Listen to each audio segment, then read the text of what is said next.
আজকের জুমার দিন, এই জুমার দিনে আজকের বয়ানের বিষয়বস্তু হচ্ছে বিশেষ করে রমজান মাসে মুমিনরা, মুসলমানরা তাদের নিজের সম্পদ থেকে কী করে যাকাত আদায় করে। আর রমজান মাসে যাকাত আদায় করার দ্বারা প্রতিটা আমল যেরকম বেশি অনেক গুণে বেড়ে যায়, 10 গুণ থেকে 70 গুণ, 70 গুণ থেকে 700 গুণ হয়ে যায়, ঠিক এইরকমভাবে দান সদকাগুলোও কি বেড়ে যায়। এই জন্য অধিকাংশ বেশিরভাগ মুসলিমরা রমজান মাসে কি যাকাত আদায় করে থাকে। এই জন্য যাকাতের কিছু মাসলা মাসাইল এই হলো আজকের বিষয়বস্তু। আল্লাহ সুবহানাহু ওয়া তাআলা কোরআন মাজিদের মধ্যে যেখানে নামাজের কথা উল্লেখ করেছে, পাশাপাশি যাকাতের কথাও কি উল্লেখ করেছেন। কিন্তু যেখানে নামাজের কথা উল্লেখ করেছে সেখানে রোজার কথা উল্লেখ করে নাই। ইসলামের 5টি কি স্তম্ভ, 5টি স্তম্ভের মধ্যে নামাজের পাশাপাশি যাকাতের কথা আছে, কিন্তু নামাজের পাশাপাশি রোজার কথা নাই। সিয়াম সাধন কথা নামাজের পাশাপাশি কি নাই, নামাজের পাশাপাশি হজের কথা নাই। কিন্তু নামাজের যেখানে নামাজের আদেশ করা হয়েছে সেখানেই কি যাকাত প্রদানেরও কি আদেশ করা হয়েছে। সূরা বাকারা শুরুতেই ঈমানের কথা বলেছে, আল্লাযীনা ইউমিনুনা বিল গায়বি ওয়া ইয়াকিমুনাস সালাতা ওয়া মিম্মা রাযাকনাহুম ইউনফিকুন। শুরু থেকেই সূরা বাকারা এখান থেকে শুরু হয়ে গেছে। যারা আল্লাহর উপর ঈমান আনে, নামাজ কায়েম করে এবং আল্লাহ সুবহানাহু ওয়া তাআলা যাদেরকে কী করেছে সম্পদ দান করেছেন, সেখান থেকে তারা কিঞ্চিত কি আল্লাহর রাস্তা কি দান করে। মিম্মা রাযাকনাহুম বলা হয়েছে অল্প কিছু। তো যাকাত নামাজের মতো, রোজার মতো, হজের মতো, ঈমানের মতো একটি ফরজ কি ইবাদত।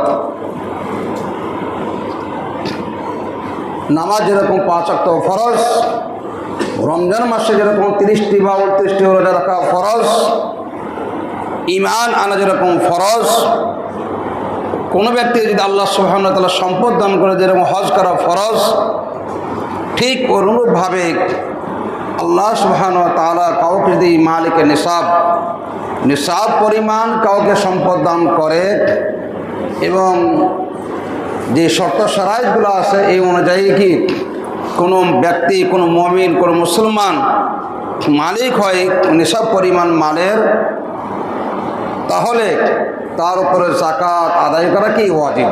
ওয়াজিব না ফরজ, ফরজ আইন।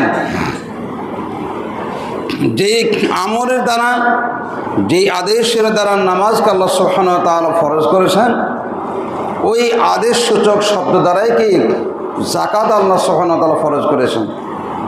শীতের আয়াতেও তেলাওয়াত করেছে, আকিমুস সালাত ওয়া আতুজ যাকাত। তোমরা নামাজ কায়েম করো, নামাজ প্রতিষ্ঠিত করো এবং কি যাকাত আদায় করো। যাকাত কি জিনিস? মালের সম্পদ, আল্লাহর নিসাব পরিমাণ যে মাল, এটা কতটুকু সাধারণত আমরা অনেকেই জানি, তারপরও অনেক সময় ভুলে যায় বা বিশেষ কিছু মাসআলা থাকে যে মাসআলাগুলো আমাদের অবগত না থাকার কারণে আমরা ভুল বোঝাবুঝি করি।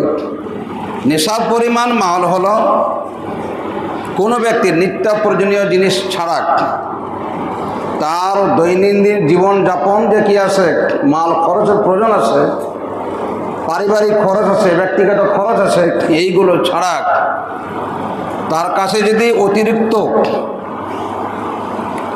7.5 ভরি স্বর্ণ, 7.5 তোলা বা 7.5 ভরি স্বর্ণ তার নিকট থাকে, মাসালাগুলোকে আমি একটা একটি করে বয়ন করব, একটার সাথে একটা যেন লেগে না যায়, আমি ওইভাবেই চেষ্টা করতেছি। এই জন্য মাসালা বুঝে নেওয়া দরকার।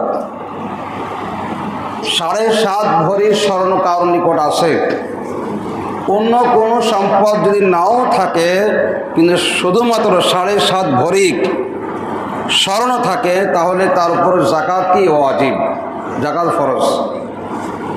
চাই এটা কি হোক, কাঁচা স্বর্ণ হোক অথবা অলংকারের স্বর্ণ হোক।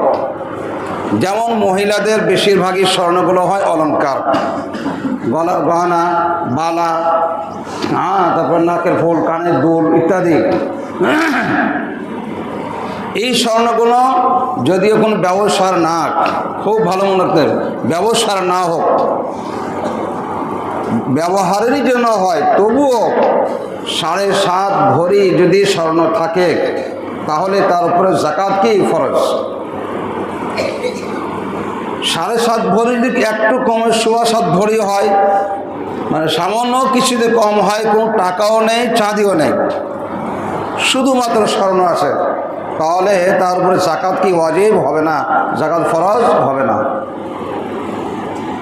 চাঁদি 52.5 তোলা, 52.5 ভরি চাঁদির যদি কারণে গোট থাকে, চাই কাঁচা চাঁদি হোক, অর্থাৎ কোনো কি অলংকার বানায় না এরকমও হোক, অথবা অলংকার বানাইছে, পায়ে নূপুর বানাইছে, বালা বানাইছে, মালা বানাইছে, যেটাই হোক না কেন, 52.5 ভরি বা 52.5 তোলা যদি চাঁদি থাকে আর অন্য কোনো টাকা পয়সা সোনা না থাকে, তার উপর কি জাকাত ফরজ।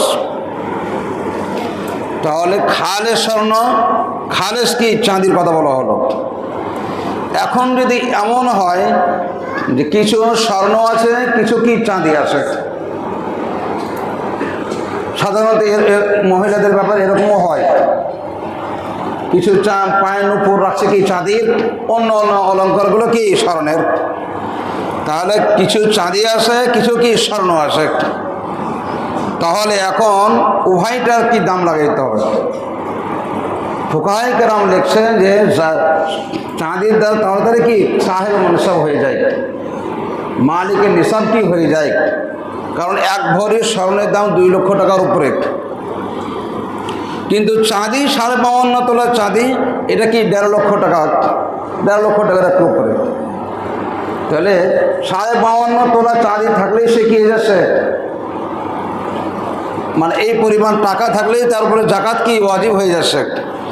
এই জন্য উভয়টার দাম একত্রিত করতে হবে, চাঁদি এবং স্বর্ণ উভয়টাই কিছু কিছু আছে, তাহলে উভয়ের দামকে যোগ করে যদি কি হয়ে যায় 52.5 তোলা চাঁদির দাম সমপরিমাণ টাকা হয়ে যায়, তাহলে তার সেই ব্যক্তির উপরও কি স্বর্ণ এই জাকাত কি ফরজ। এখন জাকাত আদায় করবে কিসের, ওই গহনা কেটে দিতে হবে না, অলংকার কেটে দিতে হবে না, চাঁদি কেটে দিতে হবে না, বরং অতিরিক্ত কিছু টাকা যে থাকে বা ব্যবস্থা করে হিসাব অনুযায়ী কি জাকাত বের করলে কি জাকাত হয়ে যাবে। হুবহু ওই স্বর্ণ থেকেই বের করতে হবে না। এখন এটা একটা মশলা। দ্বিতীয় নম্বর, চাঁদি নাই, স্বর্ণ আছে, এই মশলাটা খুবই ইম্পর্টেন্ট, এটা অনেকেই বুঝেও না।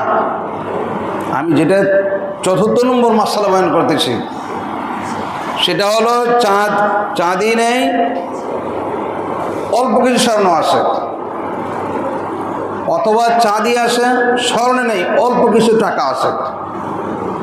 এই মশলাটা কিন্তু অত্যন্ত সূক্ষ্ম, অনেক আলেমরাও এটা বুঝে উঠতে পারে না। প্রতি বছরে আমার কাছে এই ব্যাপারটা নিয়ে ফোন আসে।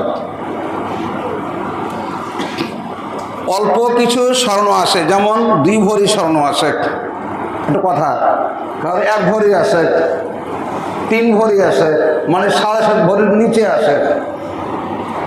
অথবা স্বর্ণ নাই, চাঁদি আছে, কিন্তু 52.5 তোলা চাঁদি নাই, 10 ভরি আছে, 8 ভরি আছে, 5 ভরি আছে, মানে কিছু স্বর্ণ আছে, চাঁদি মোটেই নেই। প্রথম তো কথা বলেছিল শুধু চাঁদি স্বর্ণের, দ্বিতীয়টা হলো শুধু চাঁদি, 3 নম্বর মশলা বের করেছি স্বর্ণও কিছু আছে, চাঁদিও কিছু আছে। তাহলে উভয়টার মধ্যে উভয়টার দাম লাগাইয়া চাঁদির যে নিসাব ওই পরিমাণ টাকা হলে কি তার উপর জাকাত কি ফরজ। চতুর্থ নম্বর, স্বর্ণ আছে, চাঁদি মোটেই নেই, কিছু টাকা আছে। অথবা চাঁদি আছে, কিছু টাকা আছে, স্বর্ণ মোটেই নেই। বুঝতে পারছি? স্বর্ণ আছে, কিছু টাকা আছে, চাঁদির কোন মশলা নেই, চাঁদা নাই আর কি, চাঁদি। অথবা চাঁদি আছে, কিছু টাকা আছে, স্বর্ণ নেই। এখন এই কিছু টাকা কি পরিমাণ, এটা হলো একটা মাথা ব্যথা। মানে কিছু টাকা আছে, কিছু টাকা বলতে কি বোঝায়?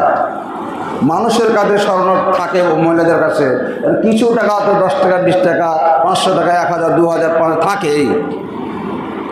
এখন একটা মহিলার 1 ভরি স্বর্ণ আছে, 1 ভরি স্বর্ণের দাম বর্তমান মূল্য কত বলেছে, লিখছে 2,25,000 টাকা, তাই না?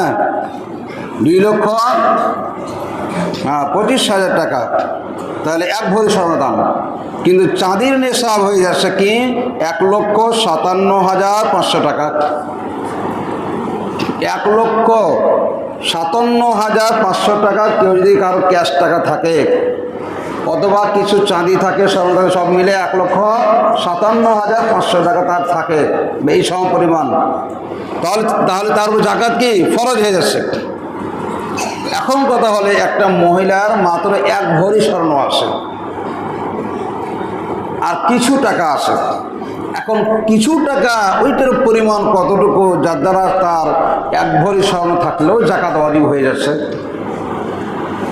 কারণ এমনি যদি কোনো টাকা না থাকে তাহলে তো প্রথম স্তরে এটা বয়ান যে সেটা হলো কি 7.5 ভরি, কেন 7.25 ভরি হলেও তার উপরে জাকাত ওয়াজিব হবে না। কিন্তু এমন হচ্ছে যে কিছু টাকা আসে, এই মশলাটা এইগুলো অত্যন্ত সূক্ষ্ম।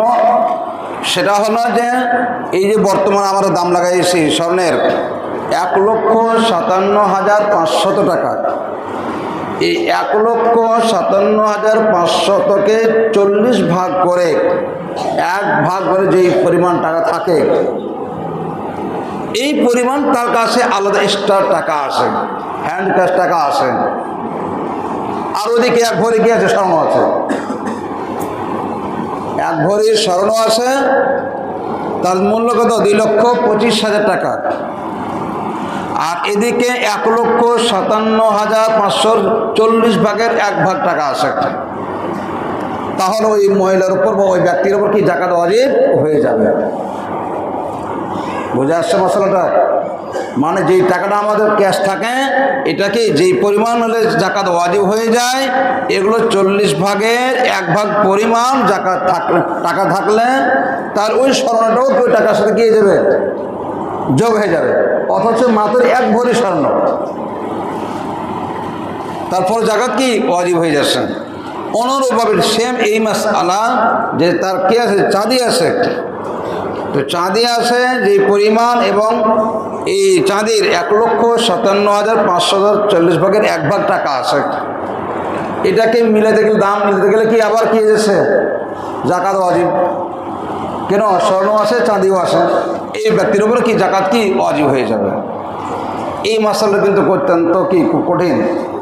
এখন এখানে একটা আর মাসালা আছে, অনেকেই হয়তো প্রশ্ন আসতে পারে, হুজুর আপনি যে স্বর্ণের দাম ধরলেন 2,25,000 টাকা, আসলে তো বাজার রেট এখন 2,65,000 টাকা, 60, 62, 65,000 উঠানামা করতেছে। এখন এই দামটা কি, কোনটা ধরবো আমরা? আসলে হলো বাজারে আপনি অলংকার ব্যবহার করছেন, আপনি এই অলংকার বিক্রি করতে যান, তখন এই মূল্য কত, এটাই হলো আসল ধর্তব্য। কথা বোঝা যাচ্ছে? হ্যাঁ, যারা স্বর্ণকার, স্বর্ণের ব্যবসা করে তাদের জন্য, তাদের বিক্রেতা, তারা যে দাম বিক্রি করছে, তারা 2,65,000, 60,000, 62,000 বিক্রি করতেছে, সেই দাম দ্বারা হবে। এখনও কিন্তু অনেকে গলত বোঝাবুঝির হয়ে যায়, মানে দোকানে যে দাম জিজ্ঞেস করে আসলো কত, 2,60,000 টাকা, এইভাবে দামটা ধরে জাকাত কি করে একটা নিসাব করে দেয়।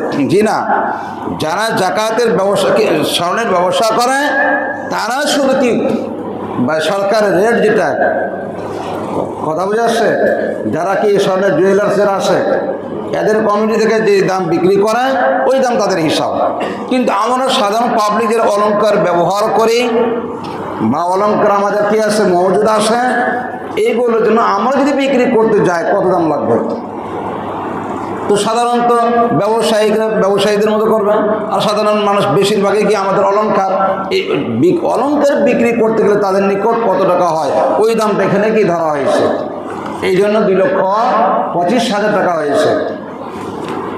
এই জাকাত 2,50,000। যাই হোক, যে মশলা বয়ান করেছিলাম, তাহলে একটা হলো কি শুধু স্বর্ণ, আরটা হলো শুধু চাঁদি, আরটা হলো কি স্বর্ণ এবং চাঁদি মিশ্রিত, আর হলো টাকা। টাকা যদি কি কয় ভাগের বললাম, 40 ভাগের 1 ভাগ টাকা থাকে আর বাকি কি চাঁদি, অথবা 40 ভাগের 1 ভাগ টাকা থাকে এবং বাকি কি স্বর্ণ, চাই 1 ভরি হোক 2 ভরি হোক যতটুকু হোক না কেন, এই দুইটা মিলাইয়া কি নিসাব পরিমাণ হয়ে যায়, তাহলে ওই ব্যক্তির উপর জাকাত কি ওয়াজিব। এটা গেল স্বর্ণ। অথবা চাঁদিও নাই, স্বর্ণও মোটেই নাই, শুধু টাকা আছে, বিলকুল চাঁদিও নাই স্বর্ণও নাই। সাধারণত পুরুষদের ব্যাপারে এরকমই হয়, পুরুষরা টাকা ইনকাম করে কিন্তু তার কোনো স্বর্ণ কিছু ব্যবহারও করে না, চাঁদিও ব্যবহার করে না, তাহলে তার নিকট 1,57,000 বর্তমান রেট আমাদের শিবগঞ্জের 1,57,500 টাকা যদি তার অতিরিক্ত থাকে ঋণ মুক্ত হয়ে, এটাও মশলা, ঋণ মুক্ত, তার কোনো ঋণ নেই, কোনো ঐচ্ছিক টাকা জমা থাকে এবং এই টাকার উপর 1 বছর অতিবাহিত হয়ে থাকে, তাহলে তার উপর জাকাত কি ওয়াজিব বা ফরজ। 1,57,500 খুব ভালো করে মনে রাখা দরকার। এখানে আরও একটি মশলা গতকালকে আমার কাছে জানতে এসেছিল, সেটা হলো যে 1 বছর অতিবাহিত হতে হবে। যে কোনো মশলা খুব ভালো করে দেন, আমরা ওলামায়ে কেরাম আমরা জানি, কিন্তু সাধারণ মানুষ অনেক সময় আমরা এটা খেয়ালই করি না, মাথা বিগড়ে যায়। ধরেন আপনার গত রমজানে আপনি 1,57,500 টাকা নিসাব পরিমাণ কি ছিলেন, মালের সম্পদের মালিক ছিলেন রমজানে, গত রমজানে। আবার এই রমজানে মধ্যখানে আবার টাকা কি উধাও হয়ে গেছে। গত রমজানে আপনি সাহাবী মালিকের নিসাব ছিলেন, কথা বলেন নাই, জাকাত ওয়াজিব হয় এই পরিমাণ আপনার গত রমজানে ছিল। মধ্যখানে রমজান আসার আগে আগে এই টাকা কি হয়েছে, আপ ডাউন হয়েছে, কখনো আসছে কখনো খরচ করেছেন, ফের আসছে খরচ করেছেন, কিন্তু রমজানে ঠিকই ছিল, আপনার পুরো টাকাটা কি ঠিক কি ছিল নিসাব পরিমাণ, মধ্যখানে নিসাব পরিমাণ হয়তো নাও ছিল, কমে গেছে। কিন্তু আবার এই রমজান যখন আসছে আবার কি হয়েছে, নিসাব পরিমাণ হয়ে গেছে, কথা বুঝে আসছে। তাহলে এই ওই ব্যক্তির উপর কি জাকাত ফরজ। মধ্যখানে যদি কমে গেছে এটা কিন্তু ধর্তব্য হবে না, মধ্যখানে যত টাকা চলে গেছে যত টাকা আসছে এগুলো ধর্তব্য হবে না। এখন আপনি কি মনে করতে হবে আপনার সারা বছরেই আপনার নিকট কি ছিল, টাকা ছিল, তাহলে এখন এই রমজানে এখন যে হ্যান্ড ক্যাশ যেটা আপনার উপস্থিত আছে, হ্যান্ড ক্যাশ বলতে মানে আপনার পকেটে বা সিন্ধুকে থাকা দরকার না, ব্যাংকে আছে, সেটাও আপনার হাতে ধরে নিতে হবে এবং আপনি ঋণ মুক্ত, তাহলে আপনার জাকাত কি ওয়াজিব, জাকাত কি ফরজ, জাকাত আদায় করতে হবে। কথা বুঝতে পারছি? এইগুলো হলো জাকাতের মশলা। আরও কিছু জিনিস আছে আমাদের ব্যবহারিক জিনিস, দামি ঘড়ি, মোটর সাইকেল, কার, প্রাইভেট কার, যেটাই হোক না কেন, দামি জিনিস, বড় ফ্ল্যাট বাড়ি, কিন্তু নিজে বসবাসের জন্য, অনেক বিঘা জমি আছে, এগুলো নিজেরা কি খাওয়ার জন্য, তো এইগুলো কোনো কি ব্যবহারিক জিনিসের উপরে যেটার দ্বারা তার জীবন কি জীবিকা নির্বাহের উপর কি নির্ভর, ওই সমস্ত জিনিসের উপর জাকাত ওয়াজিব হবে না। অনুরূপভাবে ডেকোরেশন যারা করে, ডেকোরেটর অনেক দামি দামি কি রাখে, ডেক রাখে, চেয়ার আছে, অনেক কিছু আছে, তো এইগুলোর উপর কিন্তু জাকাত ওয়াজিব হবে না। এইগুলো থেকে যে মালটা কী হবে, যে আয় হবে, এই আয়ের যদি কি আয়ের টাকাটা যদি কী হয়ে যায় জাকাত পরিমাণ হয়, তাহলে কি তার উপর জাকাত ওয়াজিব হবে। ওই সমস্ত যন্ত্রপাতির উপর কি জাকাত ওয়াজিব হবে না। কথা বুঝতে পারছি। এই ধরনের ব্যবসায়ী জিনিস, ব্যবসায়ী যে যন্ত্রপাতি, একটা মেশিন কিনেছে, ধরেন 1 কোটি টাকা দিয়ে একটা মেশিন কিনেছে, একটা মেশিনের দাম 1 কোটি টাকা, কিন্তু ওই এক মেশিনের উপর কি আসবে না, জাকাত আসবে না। ওই মেশিনের দ্বারা যে টাকাগুলো ইনকাম হবে, ওই টাকাগুলোর মধ্যে যদি কি হয়ে যায়, নিঃশ্বাস পরিমাণ হয়, তাহলে তার উপর জাকাত ওয়াজিব হবে। অনুরূপভাবে আরও কিছু আছে, বাগান আছে, বাগান কিনে রাখছে, তাহলে বাগানের উপরে সরাসরি বাগানের উপর কি আসবে না, জাকাত ওয়াজিব হবে না। বাগান বিক্রি করে, আম বিক্রি করে যে টাকাটা আসবে, সেই টাকার পরিমাণ যদি কি হয়, নিঃশ্বাস পরিমাণ হয়, তাহলে তার উপর জাকাত ওয়াজিব হবে। গরু আছে, এখন এই গরু 2 প্রকার, মানে গরু একটা হলো আমরা পালি, বাড়িতে কী করে গরু পালে, ওখান থেকে দুধ খায়, বাচ্চা হচ্ছে, অন্য কিছু আছে, কিন্তু এগুলো ব্যবসায় নিতে না, দুধ খাওয়া নিতে রাখছে, কিন্তু কয়েকটা গরু আছে, এগুলোর দাম কি অনেক টাকা লেগে যাবে, এগুলোর উপর জাকাত ওয়াজিব হবে না। যেই গরুগুলো দিয়ে ব্যবসা, ধরেন 10টা গরু কিনছে, ও কয়েকদিন রাখছে, কয়েকদিন খাওয়াই মোটা তাজা করে আবার বিক্রি করে দিচ্ছে, আবার কিনছে, আবার বিক্রি করছে, এই যে খালি সরাসরি গরু বিক্রি করছে, গরু কিনতেছে, এগুলো হলো ব্যবসার গরু, এগুলোর আবার হিসাব হবে। সবগুলো গরুর হিসাব করে যা টাকা আসে, এগুলো কি যা আছে আর কি 40 ভাগের 1 ভাগ দিয়ে দিতে হবে। এরকম কেউ যদি কোনো ছাগলের কি করে, মুরগির ফার্ম করছে, এই ধরনের যতগুলো এই জাতীয় আছে, এগুলোর উপরে কি শুধু ব্যবসায়ী দেখতে হবে। আর আপনি ভোগ করার জন্য যতই রাখেন না কেন, সেগুলোর উপরে কি বলে, জাকাত ওয়াজিব হবে না। ফ্ল্যাট বাড়ি, একটা আপনার বাড়ি আসে, নিজে বসবাস করেন, মাসতালে গড়ে ব্যবহার করেন, ধরেন জাকাত ওয়াজিব কি এগুলো উপরে হবে না। আচ্ছা, বসবাস করেন না, ভাড়া দিয়ে রাখছেন, রাজশাহীতে 10 তলা একটা ফ্ল্যাট, ঢাকায় একটা কি 10 তলা কি ফ্ল্যাট, এরকম বিল্ডিং করে রাখছেন, তাহলে ওই বিল্ডিংয়ের উপরে কি আসবে না, জাকাত আসবে না।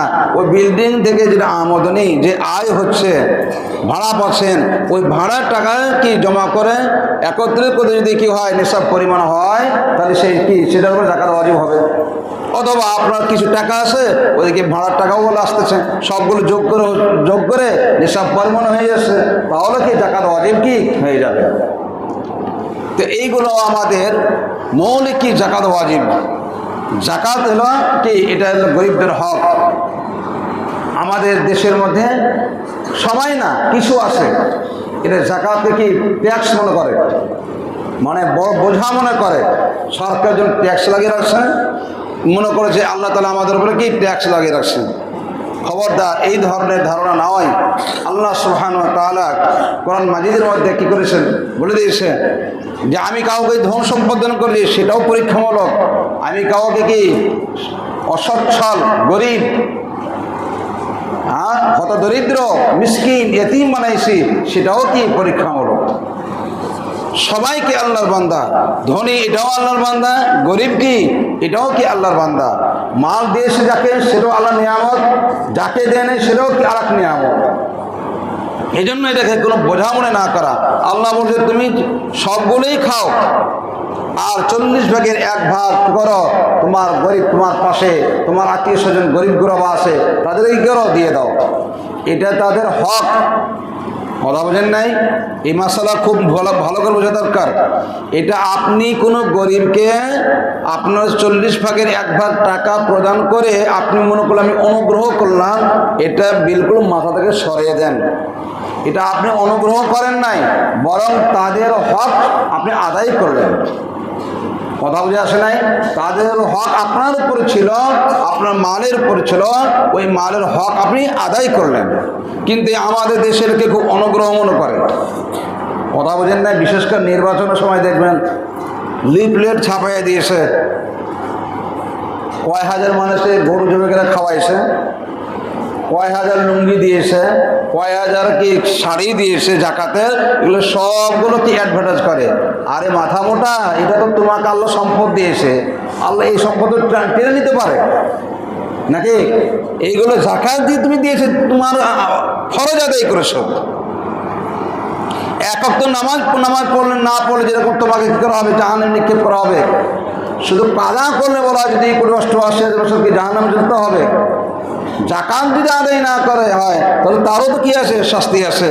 সূরা তাওবার মধ্যে আল্লাহ সুবহানাহু ওয়া তাআলা বলেছেন, ইয়াউমা ইউহমা আলাইহা ফি নারি জাহান্নাম ফাতুকওয়া বিহা জিবাহুহুম ওয়া জুনুবুহুম ওয়া যুহুরুহুম হাযা মা কানাসতুম লিআনফুসিকুম ফাযুকু মা কুনতুম তাকনিজুন। এই জাকাত আদায় করবে না তো আল্লাহ পাক এই জাকাতের মালকে কিয়ামতের দিন আগুনে পরিণত করবে। কথা বোঝেন নাই?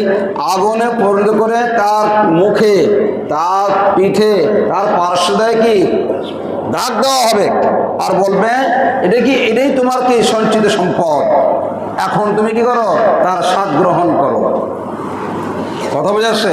তো এইগুলো তো কি আল্লাহ পক্ষ থেকে ফরজ করে দিয়েছে, না করলে কি তার কি শাস্তি হবে। তাহলে ওয়াজিবাত যেগুলো সদকা আছে এগুলো আমাদের আদায় করা কি, আদায় করে আমরা এটা কি করছি না, গরিবদের প্রতি কোনো অনুগ্রহ করছি না, বরং এটা কি করতেছি, আমার হক আদায় করতেছি। এখন অনেকে দেখা যাচ্ছে কি জাকাত আদায় করতে কি করে, যারা জাকাত খেতে পায় তারা বাড়ি বাড়ি যে জাকাত আদায় করতে যায়, এটা কিন্তু ঠিক না।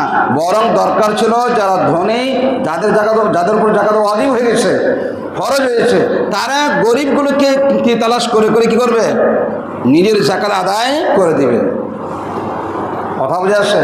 হাদিসের মধ্যে আসে নবী করিম সাল্লাল্লাহু আলাইহি ওয়াসাল্লাম বলেছেন, যে ব্যক্তি জাকাত আদায় করবে না, এটা তো কোরআনের আয়াতে আগুনের কথা বলেছে, হাদিসের মধ্যে বলা হয়েছে রাসূল সাল্লাল্লাহু আলাইহি ওয়াসাল্লাম বলেছেন, যে ব্যক্তি জাকাত, যার উপরে জাকাত ওয়াজিব হলো কিন্তু জাকাত আদায় করবে না, সেই দিনই সেই সম্পদটা বিষাক্ত সাপ হয়ে তাকে করবে, দংশন করবে, আর বলবে আমি তোমার কি সেই সম্পদ যাকে তুমি কি করেছিলে, রক্ষিত করে রাখছিলা, জাকাত আদায় কি করো নাই। এই ভয়াবহ শাস্তি কি আমাদের কি রয়ে গেছে। এখন জাকাত পাবে কে, জাকাত খাওয়ার উপযুক্ত কে? যারা জাকাতের নিসাব নয় তারাই জাকাত খাওয়ার কি উপযুক্ত।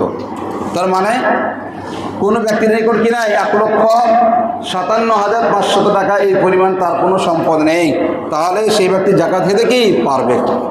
এগুলো আমরা সচরাচর বুঝি, গরিব, মিসকিন, এতিম, অসহায় যারা আছে এরাই কি জাকাতগুলো খেতে কি পারবে, অন্যগুলো কেউ এই জাকাতের টাকা ভোগ করতে কি পারবে না।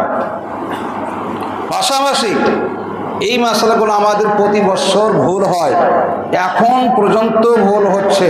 এই মশলাগুলো আমি এখানে বয়ান করছি, এই চলে ঘুমাচ্ছ না, সব জায়গায় তো আর বয়ান করা সম্ভব নয়। তারপর এই বছর কিছু লিফলেটও করেছি আমরা মশলাগুলো জানার জন্য অনেক জায়গাতে, এবং কিছু রাজনৈতিক দলগুলোই কাজগুলো করতেছে, নাউযুবিল্লাহ। এগুলো কিন্তু কিয়ামতের দিন মারাত্মক তারা কি গ্রেফতার হয় কিয়ামতের দিন।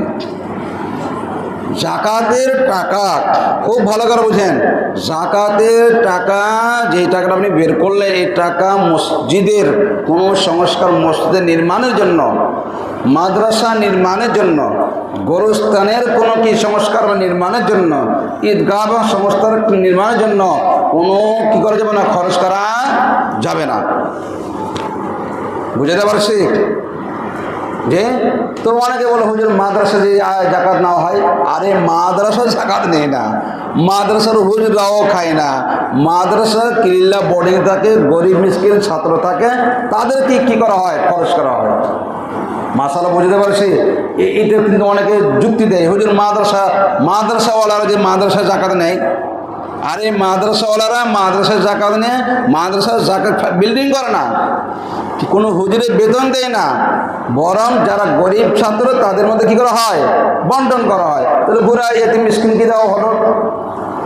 তাহলে জাকাতের টাকা এই সমস্ত খাতে ব্যয় করা কি হবে না, জায়েজ হবে না। খুব ভালো করে বোঝেন, আমাদের দেশে কিন্তু অনেক ইসলামী দলের নাম করে, কথা বোঝেন, অন ইসলামও আছে, ইসলামীও আছে। তো অন ইসলামিকগুলো কম করে, ওরা একটু বুঝে একটা যে এগুলো এদেরই খাবার, কিন্তু ইসলামী দল নাম দিয়ে তাদের যে ফান্ড তৈরি করে, জাকাতের টাকা কিন্তু কোটি কোটি টাকা তারা ফান্ড তৈরি করে এবং তাদের দলে খরচ করে। কিয়ামতের দিন এই যে নেতাগুলো, নেতা আর কি, এই নেতাগুলো কিয়ামতের দিন সবার সামনে বেইজ্জত হবে। কথা বোঝেন না কথা, নিজের দলকে সক্রিয় করার জন্য, দলকে শক্তিশালী করার জন্য এতিমের হককে সে মেরে নিল, মিসকিনের হক এসে মেরে নিল, কথা বোঝেন নাই, দিয়া দল শক্তিশালী করার জন্য তারা বিভিন্ন কি খরচ করলো। সেই যে দলই হোক না কেন, সে অনিসলামিক দল হোক অথবা মার্কা মেরে হোক ইসলামী দলের নাম, কিয়ামতের দিন তারা কোনো রেহাই কি পাবে না, পাবে না, পাবে না। খুব ভালো করে বুঝিয়ে, আমাদের দেশেও এরকম আছে, কোটি কোটি টাকা যাকাত আদায় করছে কিসের, তাদের দলের মধ্যে, এবং দলীয়ভাবে খরচ করতেছে, এটা প্রমাণও আছে। এই জন্য খুব ভয়ঙ্কর দলিত, এটা রাজনৈতিক দল, রাজনৈতিক দল রাজনীতিক খরচ হবে, অন্য ফান্ড দিয়ে খরচ করবে। কিন্তু তারা কি করে, এভাবে একটা শোষণ করে, সরকারও করে, খোদ সরকারও কি করে, জাকাত একটা সরকার জাকাত ফান্ড আছে, এই জাকাত ফান্ড দিয়ে খরচ করে। খুব ভালো করে বুঝেন, এরা কিন্তু আজ পর্যন্ত মসজিদে দেওয়া যায় যাবে না, মাদ্রাসায় যায় হবে না, এতিমখানা কিছু দিচ্ছে, ওই জাকাতের টাকাগুলো শ্মশানও দেয় তারা, কথা বুঝতে পারছেন? সরকারি যোগ আছে, ওরা এই জাকাতের টাকাগুলো শুধু এতিমখানাতে বিতরণ করে না, বরং অন্য অন্য ফান্ডও তারা, ধর্মীয় ফান্ডে অন্যদের কি খরচ করে। এগুলো তাদের সরকারের জন্য কি হবে না, জায়েজ হবে না। এই জন্য খুব ভালো মনে রাখা দরকার। কোনো সরকার যদি কি করে, টাকা উঠায়, জাকাতের টাকা কি করে, আমাদের ফান্ড আছে সরকারের, সেই টাকা কোথায় খরচ করতে হবে, যত দেশের মধ্যে এতিমখানা আছে বা গরিব মিসকিন আছে এদের মধ্যে বিতরণ করে দিবে। যদি কোনো ইসলামী দল কি করে জাকাত উঠায়, তাহলে ওইখানে দেখবে তাদের মধ্যে যারা একবার নিঃস্ব গরিব, তাদের মধ্যে কি জাকাতকে আদায় করে দেবে, কথা বোঝেন নাই? কাউকে রিক্সা কিনে দিল, কাউকে ভ্যান কিনে দিল, যেটাই হোক না, যে কোনো কাউকে ঘর নির্মাণ করে দিল, এগুলো পারবে।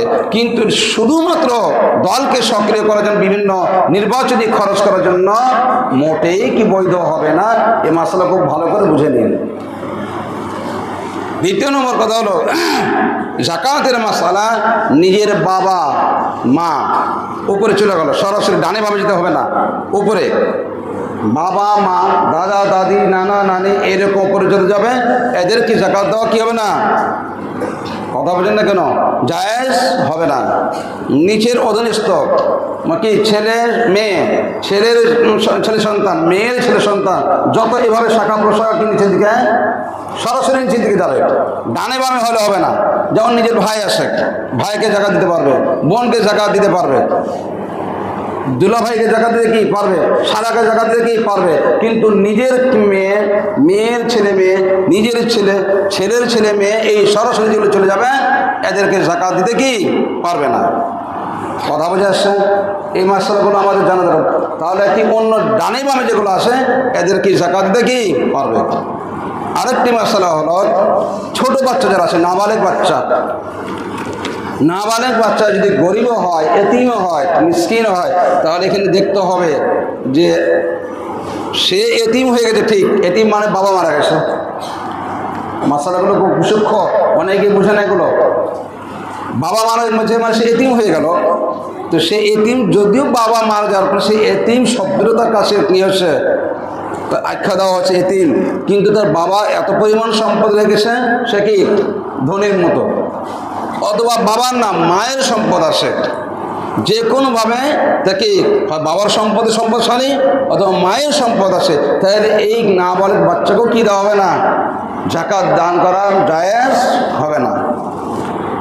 আবার এর বিপরীত উল্টা, ছেলে কি বালেগ হয়ে গেছে, বড় হয়ে গেছে, বালেগ, ছেলের কোনো সম্পদ নেই, বাপ কোটিপতি, কথা বোঝেন নাই, বাপের কি ধরেন 40 লাখ টাকা জায়গা দিয়ে আসে, একটু কথা, মানে বাপ ধনী সাহেব মালিক, কিন্তু ছেলে তোর কাছে, ছেলের কাছে কোনো নিসাব পরিমাণ কিনা মালিক নাই, তাহলে ওই ছেলেকে কি জাকাত খাওয়া খেতে কি পারবে, ওকে জাকাত দেওয়া কি হবে, জায়েজ হবে, জায়েজ মাসালা। তাই বলে আপনি দিবেন সেটা বলছি না, তাকে দিতে হবে এমন কোনো কথা না, তাকে দেওয়া কি হবে, বৈধ হবে। কেন, সে বালেগ গেছে, বালেগ যে কোনো গেছে, বাপের সম্পদের সাথে তার সাথে কিনে সম্পর্ক নেই, কথা বুঝতে পারছি? তাহলে এই সমস্ত জিনিসগুলো আমরা খেয়াল রাখবো। তৃতীয় নম্বর, আমরা যখন জাকাতগুলো আদায় করবই, তাহলে যেখানে জাকাত আদায় করলে আমার বেশি উপকার হবে সেখানে দিব। অনেকেই জাকাতগুলো আদায় করে 10 টাকা 20 টাকা 50 টাকা এমনভাবে দেয় যে যাকে দিচ্ছে তার একবার খাওয়ারও হয় না। কথা বোঝেন নাই? মানে সব জায়গাতে ছিটিয়ে দেয়, মুড়ি ছিটিয়ে করে ছিটিয়ে দেয়, ধান ছিটিয়ে করে ছিটিয়ে দিচ্ছে। তো এইরকমভাবে না, যদি একটা অ্যামাউন্ট বেশি হয় এমনভাবে দেওয়া, গরিবকে যদি দেন সেই জন্য সারাদিন একবেলা কি খেতে পারে, সারাদিন যদি চলে, সারাদিন যদি তাকে ইনকাম করতে না হয়, যদি কম টাকা টাকা দেওয়া হয়। অথবা সবচেয়ে এর চাইতে বেশি ভালো যে এমন একটা কর্ম ব্যবস্থা করে দেওয়া, যেমন একটা রিক্সা কিনে দেওয়া, সারা অনেক দিন যাওয়া সে কী করবে, রিক্সা টানবে আর তার পরিবারকেই চলবে। কাউকে একটা ভ্যান কিনে দেওয়া, সেটা দ্বারা কী চলবে। সে লাকড়ি ফাড়ে, তাকে একটা কুড়াল কিনে দেওয়া, সে কুড়াল ফেরে ফেরে কি তার জীবনযাপন করবে। এই ধরনের ব্যবস্থা করে দেওয়া কি বেশি কি উত্তম। কথা বোঝা আসছে? দ্বিতীয় নম্বর হলো আমাদের দেশে যেটা বিত্তশালী আসে, বিশেষ করে রাজনৈতিক দলগুলো একটু বেশি করে, আর অরাজনৈতিকের মধ্যে যারা একটু বেশি ধনী, ওই যে বললাম এই বর্তমানে এখন জানি না, আগে যে আমরা দেখছি এখন মার্কেটে আছে কিনা জানি না, ও দোকান পাশ লেখাই রাখছে এখানে জাকাতের শাড়ি কিনে পাওয়া যায়, আর এখানে জাকাতের লুঙ্গি কিনে পাওয়া যায়। কি আজীব দুনিয়া! শাড়ির নাম আবার জাকাতের শাড়ি আসে নাকি? আর লুঙ্গির নাম আবার জাকাতের লুঙ্গি আসে নাকি? তারা করে কি, ওই সবচাইতে নিম্নমানের একবারে, যে লুঙ্গি পরলে লুঙ্গি পরার মতো হবে না, যে শাড়ি পরলে শাড়ি পরার মতো হবে না, এই সস্তাগুলো কিনে অনেক দ্বিতীয় কাকে কিনে 10 জন লোককে এখন ওই টাকা দিয়ে দিবে কত, 50 জনকে। এই জন্য এমন ছোট দিল এবং রিয়াকার, এদেরকে বলা হয় এর মধ্যে দুইটি কি আছে, দোষ আছে। আর দিল ছোট আবার রিয়াকার। এই জন্য সে কী করে, ওই জাকাতের শাড়ি জাকাতের লুঙ্গি কিনে মানুষকে কী করে ভিডিও করে দেখাবে, অমুক চৌধুরী, অমুক ইঞ্জিনিয়ার, অমুক ডাক্তার, অমুক মডল, অমুক কি মাতাব্বর, কথা বলেন অমুক কি খান কি করেছে, এই যে গরিবদের মধ্যে এত 1000 2000 শাড়ি বিতরণ করেছে। কথা বোঝেন নাই? এই শাড়ি যে পরতেও কি পারে না। এই জন্য এইগুলো না করে বাস যেটা দিলে তার উপকার হবে সেইভাবে কি দেওয়ার ব্যবস্থা করা। ফতোয়া আলমগীরের মধ্যে ইলেকশন কথা এই মাসালা বলবেন যে হুজুর মনে হয় নিজের জন্য চাচ্ছে, নিজের জন্য চাচ্ছি না, আসল মাসালা আমাদেরকে বয়ান করতে হবে। আমাদের এখানে জাকাত কালেকশন আমরা করে বেড়াই না, বাকি গরিব কিছু ছাত্র আছে থাকে, কেউ দিলে গ্রহণ হয়। কথা বোঝা আসছে? কিন্তু মাসালা তো বয়ান করতেই হবে, আসল মাসালা। ফতোয়ায় স্বামীর প্রতি স্পষ্টভাবে লেখা আছে যে অন্য জায়গাতে জাকাত দিলে, জাকাত দেওয়ার দ্বারা যে পরিমাণ সওয়াব পাওয়া যাবে এর চাইতে অনেক গুণ বেশি সওয়াব পাওয়া যাবে কোথায়? মাদ্রাসার ছাত্র তালিবে ইলমদেরকে দেওয়ার দ্বারা। কেন? এর দ্বারা দুইটা উপকার। 1 নম্বর, আপনি একজন সাধারণ গরিবকে যদি 100 টাকা দেন, তো 100 টাকা খেয়ে নিলে ওখান থেকে শেষ, ওর দ্বারা আর কোনো কিছু হবে না, জাকাত আদায় হয়ে গেল আপনার। কিন্তু যখন আপনি একজন তালিবে ইলমকে টাকাটা দিলেন, সেই টাকা দিয়ে সে কিতাব কিনলো, সেই টাকা দিয়ে সে নিজের খাওয়া দাওয়ার ব্যবস্থা করলো, খাতা কলম কিনলো, এই টাকা দিয়ে যেই পরিমাণ ইলম শিখবে, কথা বলেন নাই, তাহলে একটা তো জাকাত আদায়ের সব পেয়ে ফেললেন, আর এটার দ্বারা কি ইলম চর্চার সদকা জারিয়া। আপনার ওই টাকার দ্বারা একটা হাফেজ হলো, এর কথা, ওই হাফেজ দ্বারা আরও হাফেজ হবে, ওই হাফেজ দ্বারা আরও হাফেজ হবে, এইরকম কি আপনার মুসালসাল চলতে থাকবে, আপনি কল্পনাও করতে পারবেন না। আপনার অল্প কিছু টাকা জাকাতের টাকা দ্বারা আপনি বিশাল এক সবের কি অধিকারী হয়ে গেছেন। তো ইলমে দ্বীনের কি করা হয়, সহযোগিতা করা হয়। কথা বোঝে না? ধর্মকে ইলমে দ্বীনে কি ইশাআত প্রচার প্রসারে সহযোগিতা করা হয়। এটা আমার কথা না, আল্লামা ইবনে আবিদিন তার ফতোয়ার কিতাবের মধ্যে লিখছে কথাটা। এই জন্য মাদ্রাসার মধ্যে দিলে, মানে মাদ্রাসা তো আগেই বলেছি, বিল্ডিং না, মাদ্রাসাতে ইল্লাহ ফান্ড থাকে, বুড়াবার ছাত্র থাকে, তারা অসহায় কিছু ছাত্র থাকে। সবাই তো একরকম না, আল্লাহ সবাই একরকম বানাই না। বেশিরভাগই ছাত্র নিজের বাবা মায়ের টাকা পয়সা খরচ করে কি তারা চলে, কিন্তু কিছু থাকেই গরিব। এই গরিবের যদি জাকাতের টাকা ওখানে দেওয়া হয়, আপনি কি অনেক গুণে কি সব কি বেশি পেয়ে যাবেন। এই জন্য যেখানে যেখানে আমাদের মাদ্রাসাগুলো থাকে, অনেকে বলে মাদ্রাসাতে জাকাত দিতে পারে না, এরা জাকাত খাওয়া পারে। আরে না, জাকাত খাওয়া পারি না, এরা আল্লাহ সুবহানাহু ওয়া তাআলা তো এরা বাদশাহী পার্টি, বাদশাহী এরা জীবনযাপন করে, চাইতেও যায় না। কিন্তু আপনাদের যে জায়গার মতো ভালো জায়গাতে যেন পৌঁছে যায়, আপনার সবটা বেশি হয়, এটাই কি আমাদের কি পৌঁছে দেওয়া, এটাই কি বলে দেওয়া। এটার দ্বারা কোনো করুণা না। মাদ্রাসা আপনি 10,000 টাকা জাকাত দিলেন, আপনি খুব করুণা করে ফেললেন, এটা না। অনুগ্রহ করে ফেললেন তা না, আপনি বেশি সবের কি ভাগিদার হলেন। আপনার আল্লাহ, আপনি বাইরেকে একটা দিতেন, হয়তো এমন লোককে দিলেন সে যে গাঁদা টানবে, কথা বুঝেন নাই, সে বিড়ি খাবে ওই আপনার টাকা, আপনার জাকাতের টাকা দিয়া। কিন্তু আপনার এই মাদ্রাসার ছাত্ররা বিড়ি টানবে না, ও কী করবে, তাফসীর কিনবে, কোরআন কিনবে, কোরআনের তাফসীর কিনবে, বড় আলেমও হবে, আর এটার সব আপনি অটোমেটিক কি পেতে থাকবেন।